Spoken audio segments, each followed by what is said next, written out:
ரெண்டாவது sacrifice. What makes you rich in God's kingdom is sacrifice. ஆண்டவருடைய ராஜ்யத்தில் உங்களை ஐஸ்வர்யவானா எது வைக்க தெரியுமா? தியாகங்கள். What have you sacrificed in your life? எதெல்லாம் நான் சாக்ரிஃபைஸ் பண்ணுறேனோ அதெல்லாம் தேவனுடைய ராஜ்யத்தில் என்ன ஆண்டவர் அதெல்லாம் என்ன வைக்கிறார்? கணக்கு வைக்கிறார். ஹல்லேலூயா. எல்லாத்தையும். ஒரு ஸ்திரீ நலதம் என்னும் தைலத்தை கொண்டு வந்து இயேசுனுடைய பாதத்தில் ஊற்றி அந்த பாதத்தை என்ன செய்கிறா? She washes the feet of Jesus with her tears. நலதம் என்னும் தைலம். அந்த தைலத்தினுடைய விலை என்ன தெரியுமா? ஒரு குப்பி நலத தைலம் வாங்கணும்னா ஒரு நல்லா சம்பாதிக்கிற ஒரு மனிதன் 1 வருஷம் வேலை செஞ்சாதான் நல்லா சம்பாதிக்கிற மனுஷன். சாதாரண மனிதர்கள் அதை வாங்க முடியாது, அன்றைக்கி அஃபோர்ட் பண்ண முடியாது. they can't afford that oil. alabaster, it's called the oil of alabaster oil. அதை ஒரு சாதாரண மனுஷன் வாங்கவே முடியாது. ஒரு நல்ல சம்பாதிக்கக்கூடிய மனுஷன் 1 வருஷம் வேலை செஞ்சாதான் அதை வாங்கவே முடியும். கிட்டத்தட்ட இன்னைக்கு ஒரு 50,000 நல்ல சம்பளம்னா ஒரு 50,000 சொல்லலாமா? நல்ல சம்பளம்னா எவ்வளோ சொல்லலாம்? எவ்வளோ சொல்லலாம்? What is the good salary today? 50,000. Okay, 50,000 is a minimum salary. ஒரு 50,000 சொல்லலாமா? இல்லை தாசியா? சரி, 50,000 வச்சுக்குவோம். அப்படின்னா 12 மாதத்துக்கு எவ்வளோ ரூபா? 6 லட்சம் ரூபா. 6 லட்சம் ரூபாயை கொண்டு வந்து உடைச்சி இயேசுவின் பாதத்தில் ஊற்றிட்டார். என்ன யோசிக்கிறீங்க? சீமோன் வீட்டுக்கு கூட்டு சோறு போட்டார். அப்போ ஏசு என்ன தெரியுமா சொன்னார்? சீமோன், நான் உன் வீட்டுக்கு வந்தேன், எனக்கு கை கழுவு கூட என்ன செய்யல, தண்ணி கொடுக்கல. ஆனால் இந்த ஸ்திரீ என்ன பண்ணானா கொண்டு வந்து என் பாதத்தில் உடைக்கிறா. அல்லேலூயா. என்ன நடக்குது? எவ்வளோ இன்னைக்கு மதிப்புக்கு எவ்வளோ? இன்னைக்கு மதிப்புக்கு எவ்வளோ? 6 லட்சம் இருந்தால் என்ன பண்ணியிருப்பீங்க நீங்கள்? இன்றைக்கி உங்கள் கையிலலாம் இன்றைக்கி 6 லட்ச ரூபா ஆண்டவர் கொடுக்குறார். சும்மா சொல்கிறேன், ஒரு உதாரணத்தை சொல்கிறேன். சரி, கொடுக்கட்டும்னே வைங்களேன். 6 லட்ச ரூபா இன்றைக்கி உங்கள் கையில் கட்டிட்டு என்ன பண்ணுவீங்க? What will you to sister? ஒரு ட்ரிப் பிளான் பண்ணுவோமா? ஒரு கோல்டு வாங்குவோமா? இல்லைன்னா ஒரு நல்ல கடையில் போய் ஃபஸ்ட்டு நல்லா சாப்பிட்லாம், வாங்கப்பா குடும்பமாக போய் என்ன செய்யலாம், ஒரு நல்ல ஹோட்டலாக போய் ஒரு கட்டலாம் சொல்லுவோமா? அப்புறம் வேறு என்ன யோசிப்போம்? கொஞ்சம் நகை வாங்கி வைக்கலாம், 2-3 பட்டுப்புடவை வாங்கி. ஒரு காமன் மேனுடைய ஒரு விசுவாசி விட்டுரும், ஒரு சாதாரண மனுஷன் விசுவாசியாக இருக்கிற. ஆனால் தேவனுடைய ராஜ்யத்திற்காய் ஓடுகிறவன் என்ன நினைப்பானா? இதை கொண்டு போய் நான் யாருக்கு கொடுக்கணும்? கர்த்தருக்கு கொடுக்கணும் அப்படின்னு நினைப்பான். சபையில் விட்டுருங்க, சபையை மறந்துடுங்க. கர்த்தருக்கு நீங்கள் அப்புறம் நான் கேட்குறேன்னு நினச்சிக்கூடாது. கர்த்தருக்கு கொடுக்கணுங்கிற அந்த மனம் அவனுக்கு என்ன செய்யும்? உண்டாகும். அப்போ ஆண்டவர் அந்த இடத்துல ஒரு வார்த்தையை சொல்கிறார். சாக்ரிஃபைஸ் நம்மளை தேவனுடைய ராஜ்யத்தில் பேச வைக்குது. எது உங்களை தேவனுடைய ராஜ்யத்தில் பெரிய ஆளாக காட்டுது தெரியுமா? தியாகங்கள். ஹல்லேலூயா. கிறிஸ்தவ வாழ்க்கையில் you need to sacrifice your time. நம்மளுடைய டைமை சாக்ரிஃபைஸ் பண்ணணும், நம்முடைய மணியை சாக்ரிஃபைஸ் பண்ணணும், நம்முடைய எல்லாவற்றையும் சாக்ரிஃபைஸ் பண்ணும் பொழுது பரலோக ராஜ்யத்தில், தேவனுடைய ராஜ்யத்தில் நம்மை குறித்து பேசப்படுகிறது. இங்கேயும் பேசப்படுகிறது, அங்கேயும் பேசப்படுகிறது. அல்லேலூயா. இங்கே என்ன பேசப்பட்டது? ஆண்டவர் அந்த ஸ்திரியை பார்த்து சொல்றாரு, இனி சுவிசேஷம் எங்கெல்லாம் அறிவிக்கப்படுகிறதோ இவளை குறித்தும் அறிவிக்கப்படும். எவ்வளோ பெரிய ஒரு பிளெஸிங் பாருங்க. அந்த ஸ்திரீ செத்து போயிட்டா, அவள் இன்னைக்கு இப்போ பரலோகத்தில் இருக்கா. ஆனால் பூமியில் இன்னைக்கும் அவளை குறித்து பேசப்பட்டு கொண்டிருக்கிறது.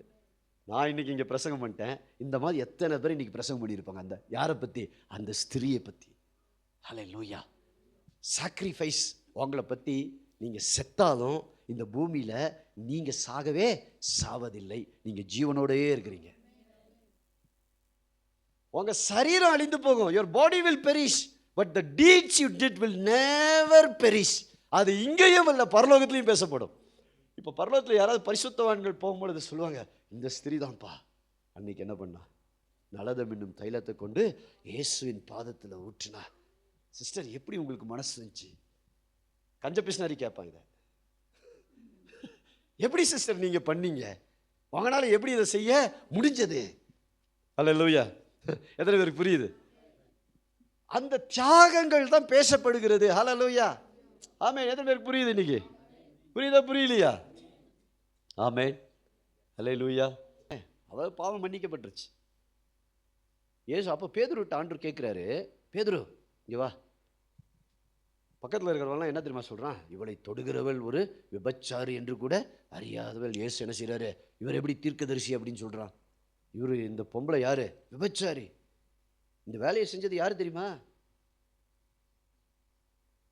Farmer adulteress woman. முன்னால் அவள் விபச்சார பாவம் செஞ்சுட்டு இருந்தா. இயேசுவின் அன்பினால் தொடப்பட்ட பிறகு அவள் இயேசுடைய சீஷையா என்ன செஞ்சிட்டா? மாறிட்டா. இப்போ இந்த செயலை செய்யும் பொழுது ஆண்டவர் பேதுரு கூப்பிட்டு கேட்குறாரு, பேதுரு இங்கே வாப்பா. கொஞ்சம் பாவம் கொஞ்சமாக மன்னிக்கப்பட்டவன் அதிகமாக அன்பு கூறுவானா, அதிகமாக மன்னிக்கப்பட்டவன் அதிகமாக அன்பு கூறுவானா அப்படின்னு கேட்டார். எத்தனை பேருக்கு புரியுது? கொஞ்சமாக. இப்போது நான் 10 ரூபா திருடிட்டேன். சிஸ்டர் பர்ஸ்லேருந்து 10 ரூபா திருடிட்டேன். சிஸ்டர் கண்டுபிடிச்சிட்டாங்க. இப்போ சொல்கிறாங்க, சரி பரவாயில்ல விடுங்க, 10 ரூபா. சரி, இப்போ வாங்கிட்டு இருந்து 1 கோடி ரூபா திருடிட்டேன். நீ என்ன பண்ணுற? என்ன செய்கிற? மன்னிச்சிடுற. அப்போ நான் யார்கிட்ட ரொம்ப அன்பு கூறுவேன்? ஏன்னா 1 கோடி ரூபா திருடினவனை என்ன செஞ்சிட்டீங்க? நீங்கள் 10 ரூபா திருடினவனை தான் மன்னிச்சிருக்கீங்க. ஹல்லேலூயா. அப்போ அங்கே இருந்தவன்லாம் இது என்னன்னா சுயநீதி. இது பேர் என்னது? Self righteousness. நிறைய பேர் சுயநீதியில் வாழ்கிறோம். நான் எந்த தவறும் செய்யலை, நான் அவங்கள மாதிரி என்ன செய்யலை, தப்பு செய்யலை, நான் இவங்கள மாதிரியெல்லாம் தப்பு செய்யலை, நான் கரெக்டாக சர்ச்சுக்கு வந்திருக்கிறேன், நான் கரெக்டாக எல்லாம் பண்ணியிருக்கிறேன். ஆண்டவர் அதை பார்க்கறது இல்லை. ஆண்டவர் எதை பார்க்கிறாருன்னா, நீங்கள் எவ்வளோ ஆண்டவரை நேசிக்கிறீங்கன்றதான் பார்க்குறாரு. பாவத்தை ஆண்டவர் பார்க்கவே கிடையாது அந்த இடத்துல. பாவம், அன்பு சகலத்தையும் தாங்கும். அன்பு திரளான பாவங்களை மூடும், கவர் பண்ணுது. ஜீசஸுடைய லவ் என்ன தெரியுமா? திரளான பாவத்தை என்ன செய்யுது. ஆனால் நம்ம என்ன செய்கிறோம்னா சின்ன சின்னதை கூட என்ன செய்கிறோம்? பாயிண்ட் அவுட் பண்ணிக்கிட்டே இருக்கிறோம். அந்த சிஸ்டர் பார்த்தீங்களா, உங்களுக்கு தெரியாது. அந்த பிரதர் பார்த்தீங்களா, தெரியாது. ஆனால் அவருடைய இருதயம் ஆண்டவருக்காக என்ன செய்யும்? இருக்கும். ஹல்லேலூயா. நம்ம வெளியில் பார்க்கும்போது அப்படி தெரியலாம். ஆனால் தேவன் இருதயத்தை எப்படி என்ன செய்யற? மனுஷ முகத்தை தான் பார்க்கிறார், வெளிப்புறமான காரியங்களை பார்க்க. தேவன் இருதயத்தை பார்க்கிறார். அந்த கொண்டு வந்து உடைக்கிறதுக்கே ஒரு இருதயம் வேணும். ஹல்லேலூயா. இப்போ பேதுருட்டு பேதுரு சொல்கிறாரு, அதிகமாய் மன்னிக்கப்பட்டவன் தான் அதிகமாக அன்புக்கிறான். அதை தான் இந்த பெண் என்ன செய்கிறா. அப்போ அவருக்கு தெரியும், சமுதாயத்தால் புறக்கணிக்கப்பட்டு விபச்சாரியாக இருந்த என்ன, பிசாசு பிடிச்சிருந்த என்ன இயேசு சுகமாக்கி இன்னைக்கு அவருடைய பிள்ளையாக வச்சுட்டாரு. அவருக்கு ஈடான எண்ணத்தை, அதற்கு ஈடு என்ன கொடுப்பேன் நான், அதற்கு ஈடு கொடுப்பேன் நான், இந்த தெல்லு பூச்சிக்கும் நல்ல வாழ்க்கையை தந்தீர். நிறைய பேர் என்ன நினைக்கிறோன்னா, நான் ரொம்ப பெர்ஃபெக்ட், நான் அந்த இது, நான் ரொம்ப படிச்சிருக்கேன், நான் ரொம்ப இது. கிடையவே கிடையாது. தேவனுடைய ராஜ்யத்தில் இது வேலை செய்யாது. ஆண்டவர் என்ன பண்ணுறாருன்னா, அதிகமாக மன்னிக்கப்பட்டவன். நிறைய சிலர் பார்த்தீங்கன்னா நிறைய பாவம் செஞ்சுருப்பான், ஆண்டவர் அவனை மன்னித்து கொண்டு வந்திருப்பாரு. அவன் ஆண்டவர் ரொம்ப என்ன செய்வான். இதுலேயே நீங்கள் டிஃப்ரென்ஸ் இதுதான் புரிஞ்சுக்கணும். இந்த நல்லபடியாக நல்லா இருந்து வந்தவங்க ஆண்டவரை நேசிக்க முடியாது. ஏன்னா அவன் கேட்பான், நான் என்ன அப்படி பெருசாக பண்ணிட்டேன், நான் என்ன அப்படி இதாகிட்டேன், நான் ரொம்ப பர்ஃபெக்ட்டு. என்னைக்கு நீ உன்னை பர்ஃபெக்ட்டு நீ நினச்சிட்டியோ அன்னைக்கே உன்னால் ஆண்டவரை நேசிக்க முடியாது. ஹல்லேலூயா. அதனால தான் ரட்சிப்பு பெறுறதுக்கு முதல்ல நான் என்னன்னு உணரணும். நான் ஒரு பாவி, எனக்கு விடுதலை தேவைங்கிறத நான் உணராத பட்சத்தில் எனக்கு விடுதலை இல்லை. ஹல்லேலூயா. ஆமென். அப்போ ஆண்டவருக்கு கொடுக்கறதுக்கு கூட ஆண்டவரை நேசிக்கிறவங்கனால தான் என்ன செய்ய முடியும்? கொடுக்கவே முடியும். எல்லாராலையும் ஆண்டவருக்கு கொடுக்க முடியாது. எவ்வளோ இருக்கலாம், அவங்க ஆசீர்வாதமாக இருக்கலாம், நிறைய காசு வச்சிருக்கலாம், கொடுக்க முடியாது. ஆனால் இவங்கள்ட்ட காசே இருக்காது. தன் வாழ்க்கைக்கான எல்லாவற்றையும் யாருக்கு கொடுத்துட்டா? ஹல்லேலூயா, தேவனுக்கு கொடுத்து விட்டார். கடைசியாக நீங்கள் கொடுக்கும் பொழுது எப்போ உங்களை அது பாதிச்சுது? புரியல? Did you get it? எத்தனை பேருக்கு புரிஞ்சது? கடைசியா நீங்க ஆண்டவருக்கு கொடுத்தீங்க இல்லையா, அது உங்களை பாதிச்சுச்சா? பாதிச்சதா?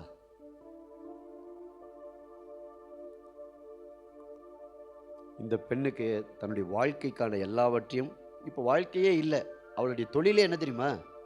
என்னது? விபச்சாரம். இப்போ அதுவும் பண்ண முடியாது. விபச்சாரத்தில் சம்பாதிச்சது தான் என்னது? இவ்வளோ தைலத்தை வாங்கி வச்சிருந்தா. இதை எதுக்கு வாங்கி வச்சிருந்திருப்பான்னு நினைக்கிறீங்க? வர கஸ்டமரை சாட்டிஸ்ஃபை பண்றது.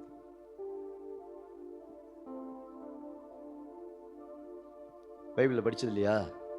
நீதிமொழிகள் 5ஆம் அதிகாரத்தில் வாசிச்சிங்கன்னா, கணவன் தூரமாக போயிருக்கிறாரு, என் படுக்கையை லவங்கப்பட்டையினால் என்ன பண்ணி வச்சிருக்கிறேன்? பட்டையினால் அலங்கரிச்சிருக்கிறேன். இருக்கா? இல்லைம்மா, இது வாசி. அது ஓகே, நீ வாசிச்சதுக்கு தான். இது வாசிமா, 16 வாசிமா.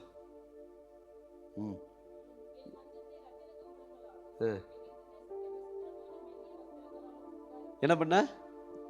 விபச்சாரிகள் என்ன பண்ணுவாங்கன்னா, நல்லா கவனிங்க, விபச்சாரிகள் என்ன பண்ணுவாங்கன்னா, தங்கள் மஞ்சத்தை அலங்கரித்து வைப்பார்கள். என்னது? அலங்காரம், டெக்கரேட் பண்ணி வச்சிருப்பாங்க. அல்லேலூயா. அதில் தான் பவுல் எழுதுறாரு, தீமோத்தேயுக்கு எழுதும் பொழுது, ரொம்ப உங்களை டெக்கரேட் பண்ணாதீங்கன்னு எழுதுறாரு. அதுக்கு காரணம் என்னன்னா, தோஸ் டேஸ் இந்த விபச்சார ஸ்திரீகள் என்ன பண்ணுவாங்கன்னா, தங்களை ரொம்ப அலங்கரிப்பாங்க. அலங்காரம் எதுக்காகனா, மற்றவர்களை சுண்டி இழுக்கிறதுக்கு. புரியுதா? நிறைய பேருக்கு புரியலையா? How many of you got it? புரியுதா ஈஷா? புரிஞ்சா? ரொம்ப டெக்கரேட் பண்ணிக்குவாங்க, தங்களை அழகுபடுத்திக்குவாங்க, கண்களை அழகுபடுத்திக்குவாங்க, தங்களுடைய உதடுகளை அழகுபடுத்திக்குவாங்க, தங்களுடைய உடையை அழகு ரொம்ப என்ன செய்யணும், ஒரு அட்ராக்ஷனுக்காக. அதை தான் இங்கே என்ன செய்யறா இவ? வாசிங்க. எதனால? வெள்ளைப்போளம். வெள்ளைப்போளம் கேள்விப்பட்டிருக்கீங்களா? யார் கொண்டு வந்தா வெள்ளைப்போளம்? சாஸ்திரிகள். யாருக்கு கொண்டு வந்தாங்க? வெள்ளைப்போளம்ன்றது ஒரு ரொம்ப ஒரு பிரஷியஸான ஒரு விஷயம். வெள்ளைப்போளம் சாதாரண பொருள் கிடையாது, அது சாஸ்திரிகள் கொண்டு வராங்க. அவர்கள் அந்த வீட்டுக்குள் பிரவேசித்து பிள்ளையும் அதன் தாயாகிய மரியாளையும் கண்டு சாஷ்டாங்கமாய் விழுந்து அதை பணிந்து கொண்டு தங்கள் பொக்கிஷங்களை திறந்து பொன்னையும் தூபவர்க்கத்தையும், என்ன தெரியுமா? இப்ப பிடிச்சிட்டீங்களா? வெள்ளை போலம்ங்கிறது சாதாரண பொருள் கிடையாது. உயர்ந்த மனிதர்களுக்கு கிஃப்டா கொடுக்கிற ஒரு பொருள் தான். என்னது? சாதாரண மனிதர்கள்லாம் அதை யூஸ் பண்ணவே முடியாது. இயேசுவை கல்லறையில் அடக்கம் பண்ணும் பொழுது அரிமத்தையானாகிய யோசேப்பு இயேசுனுடைய சரீரத்தை வாங்கி அதை ஒரு மெல்லிய துப்பட்டியினாலே சுற்றி அதை வெள்ளைப்போளத்தினால் என்ன பண்ணா? படிச்சிருக்கீங்களா? எங்க இருக்கு?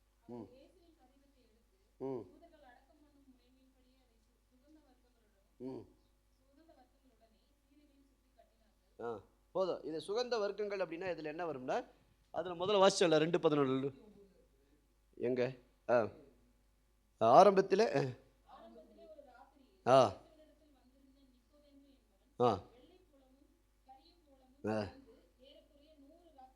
அப்பா, என்னது? வெள்ளைப்போளம். பிடிச்சிங்களா? இந்த வெள்ளைப்போளை தான் எங்கே கொண்டு வந்து கொட்டுறான்னா, இயேசுனுடைய பாதை. இது இன்னைக்கு வந்து பைபிள் ஸ்டடி உங்களுக்கு. என்னது?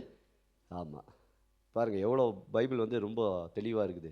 இதை யார் பயன்படுத்துகிறா அந்த நாட்கள்னா, அந்த ஹை சொசைட்டியில் இருந்த விமன். அது எதுக்கு பயன்படுத்துவாங்க? அதை வாசிச்சிங்களா? லூக்கா 7 என்ன வச்சுருந்தாவ? என் மஞ்சத்தை இரத்தின கம்பளங்களாலும் எகிப்து தேசத்து விசித்திரமான மெல்லிய வஸ்திரங்களாலும் சிங்காரித்தேன், என் படுக்கையை வெள்ளைப்போளத்தாலும் சந்தனத்தாலும் லவங்கப்பட்டையாலும் வாசனை கட்டினேன். அல்லேலூயா. இந்த பெண், எத்தனை பேருக்கு இது புரியுது இன்னைக்கு? இத்தனை நாள் புரிஞ்சா? பைபிள் படித்தா தானே புரியும். இத்தனை நாள் புரிஞ்சா? புரியலையா? இப்போ வெள்ளைப்போளத்தை பற்றி எவ்வளோ வாசிச்சிட்டோம் பார்த்தீங்களா? இந்த வெள்ளைப்போளம் இன்னும் எதுக்காக பயன்படும் தெரியுமா? அபிஷேக தைலத்தில் பயன்படுத்துவாங்க வெள்ளைப்போளத்தை. வசியேற பெற்ற ஒரு பொருள். வேதம் ஒரு மகா பெரிய பொக்கிஷங்க. அது அற்பமாக கையில் கர்த்தர் எழுதி கொடுத்துருக்கிறாரு. இதை அற்பமாக எண்ணிக்கிட்டு நிறைய பேர் உட்காந்து தரித்திரத்துலேயும் சாபத்துலேயும் வாழ்ந்துட்டு இருக்கிறீங்கன்னு தான் எனக்கு வேதனை. இதை நீங்கள் உங்கள் அறிவை இதில் யூஸ் பண்ணுங்கள். இதை உங்களை வேறு எங்கேயோ இடத்துல கொண்டு போய் உங்களை உட்கார வைக்கும். உங்களுக்கு பேசுறதுக்கான ஞானம், அறிவு, புத்தி இது கொடுக்கும். அவ்வளோ பைபிள் பொக்கிஷம். அல்லேலூயா. ஆமென். எத்தனை பேருக்கு புரியுது? வெள்ளைப்போளம் எங்கே திரும்ப பயன்படுத்துவது? அபிஷேக தைலத்தில் பயன்படுத்துது. யாத்திராகமத்தில் இருக்கு, வாசிங்க. 24, 27 இதிலெல்லாம் அபிஷேக தைலத்தை பற்றி எழுதியிருக்கு, போய் படிங்க. அப்போ இந்த அபிஷேக தைலம் அவ்வளோ வேல்யூ. அப்போ இந்த வெள்ளை போலத்துக்கு அவ்வளோ மதிப்பு. இயேசுவை பார்க்க வந்தவர்கள் என்ன கொண்டு வந்தாங்க? வெள்ளை போலம். இந்த ஸ்திரீ என்ன கொண்டு வந்தா? வெள்ளை போலத்தை கொண்டு வந்து இயேசுனுடைய அதனுடைய மதிப்பு அவ்வளோ. அதுதான் அது எதுக்கு சொல்ல வரேன்னா, அது மதிப்பு. The value of that oil is so costly. Many people can't afford it. எல்லாராலையும் அதை என்ன செய்ய முடியாது, பண்ணவே முடியாது. அதை கொண்டு வந்து எங்கே விட்டுறா? இயேசுனுடைய பாதத்தில். அப்போ தான் த giving should affect us. Your sacrifice should affect you. சில பாருங்க, அதிகாலை ஜெபம், தூக்கத்தை என்ன செய்கிறோம்? சாக்ரிஃபைஸ் பண்ணுறோம். தூக்கத்தை விடணும், தூக்கத்தை சாக்ரிஃபைஸ். பரலோகம் பேசும். நம்ம ஏன் ஒன்றுமே அப்படியே அசையாமல் இருக்கிறோம், பூம் பூம் மாடுகளாக இருக்கிறோம் அப்படின்னா, ஒரு தியாகமும் நம்மள்கிட்ட, ஒரு தியாகமும் கிடையாது. ஒரு விஷயத்தில் கூட தியாகம் கிடையாது. தியாகமே கிடையாது. எந்த விஷயத்துலையுமே தியாகமே கிடையாது. சஃபஸ்டிகேட்டடாகவே இருக்கணும்னு நினைக்கிறோம். அப்படியே ஒரு என்ன சொல்கிறது,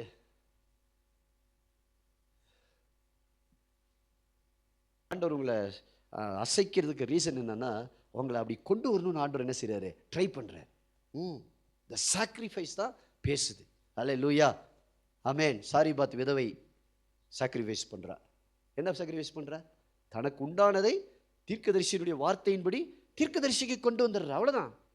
அவள் சொல்கிற, ஆண்டவர் என்கிட்ட கொஞ்சம் தான் இருக்குது, முடிச்சிடுறேன், அவ்வளோதான். என்கிட்ட கொஞ்சம் தான் இருக்குது. எவ்வளோ இருக்குது? கொஞ்சம், ஒரு கைப்பிடி மாவு, கொஞ்சம் எண்ணெய், அதில் அப்பத்தை சுட்டு நாங்கள் சாப்பிட்டு என்ன செய்ய போகிறோம்? சாக போகிறோம். யாருக்கு? அவர் தீர்க்கதரிசி சொல்கிறாரு, நீங்கள் என்ன பண்ணுங்க, நீங்கள் என்ன பண்ணுங்க, என்ன பண்ணுங்க, முதல் அடையை எனக்கு கொண்டு வா. She want to tie. Sacrifice என்ன பண்ணுச்சு அவளை? சாக்ரிஃபைஸ் என்ன பண்ணுது? பிளஸ் பண்ணுது. எப்போ, எவ்வளோ நாள் பிளஸ் பண்ணுச்சு? பஞ்சம் முடிகிற வரைக்கும் பிளஸ்ஸிங் இருக்கு. ஹல்லேலூயா, ஆமென். பரலோகம் உங்களை பற்றி பேசும். சாரிபாத் விதவை ரட்சிக்கப்பட்டவர் கிடையாது, இஸ்ரவேல் கிடையாது. அவள் யார் தெரியுமா? சீதோன் தேசத்தால்.